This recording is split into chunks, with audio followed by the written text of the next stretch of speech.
Tembakan peringatan warnai penggerebekan ilegal fishing kapal Malaysia, 5 ABK ditangkap. Jajaran TNI Angkatan Laut menghentikan aksi ilegal fishing yang dilakukan warga Malaysia. Meski diwarnai tembakan peringatan, tak ada korban jiwa dari aksi penggerebekan yang terjadi pada 26 Februari 2025 ini. Mengutip Instagram Lanal Tanjung Balai Asahan, TNI Angkatan Laut menerjunkan unsur patroli Lanal Tanjung Balai Asahan. Alat tangkap pukat harimau di perairan Indonesia berhasil disita. Kapal yang ditangkap terdapat bendera Malaysia dan dinahkodai NEO 40 tahun.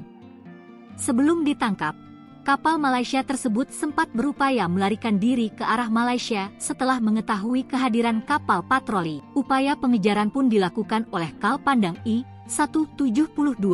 Bahkan petugas patroli terpaksa melepaskan tembakan peringatan agar kapal segera berhenti.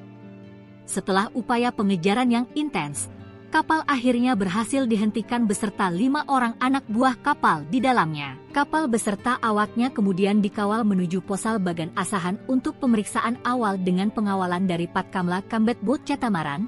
Selanjutnya dibawa ke Mako Lanal Tanjung Balai Asahan guna menjalani penyelidikan lebih lanjut. Tindakan ini merupakan wujud ketegasan TNI Angkatan Laut dalam menindak segala bentuk pelanggaran kedaulatan di laut, khususnya dalam memerangi praktik illegal fishing yang merugikan sumber daya kelautan Indonesia.